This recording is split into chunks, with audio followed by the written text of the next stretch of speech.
Hello അസ്സലാമു അലൈക്കും. അപ്പോൾ ഒരു വട്ട കിച്ചണിടെ കണ്ടാലോ.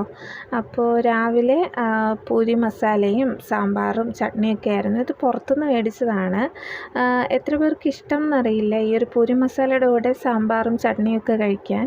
പക്ഷേ ട്രൈ ചെയ്യാത്തവരൊന്ന് ട്രൈ ചെയ്ത് നോക്കുക, നല്ല ടേസ്റ്റാണ്. അപ്പോൾ അതൊക്കെയായിരുന്നു രാവിലെ കഴിച്ചിരുന്നത്. വേറൊരു ഫീലാണ് ഇത് കഴിക്കുമ്പം. ഈ ഒരു പൂരി മസാലയായിട്ട് കഴിക്കാണ്ട് ഈ കറിയും കൂടെ കൂട്ടി കഴിക്കുമ്പോൾ അത് വേറൊരു ടേസ്റ്റാണ്. ഒന്ന് ട്രൈ ചെയ്ത് നോക്കുക. പിന്നെ വൈകിട്ടായപ്പോഴത്തേക്കും ചായയൊക്കെ കുടിച്ചിട്ടുണ്ടായിരുന്നു. ചായയിൽ ബൂസ്റ്റിയാണിത്. അപ്പോൾ അതൊക്കെ കുടിച്ചിട്ടുണ്ടായിരുന്നു. ബൂസ്റ്റി ആയതുകൊണ്ട് തന്നെ സ്നാക്സൊന്നും കഴിച്ചില്ലായിരുന്നു. പിന്നെ കുറച്ച് നേരം കഴിഞ്ഞപ്പോഴത്തേക്കും പുട്ടും പഴവും പഞ്ചസാരയൊക്കെ ഇട്ട് കുഴച്ചത്, എല്ലാവർക്കും ഇഷ്ടമാണോയെന്ന് എനിക്കറിയില്ല, എനിക്കിഷ്ടമാണ്, നല്ല ടേസ്റ്റാണത്. അത് കഴിച്ചിട്ടുണ്ടായിരുന്നു. പിന്നെ രാത്രി പുട്ടും മീൻ കറിയൊക്കെ ആയിരുന്നു. അപ്പോൾ ഇത്രയൊക്കെ തന്നെയാണ്. വീഡിയോസ് ഇഷ്ടപ്പെടുകയാണെങ്കിൽ ലൈക്കും ഷെയറും കമൻറ്റും ഒക്കെ ചെയ്യുക. അപ്പോൾ അത്രയേ ഉള്ളൂ. Thank you.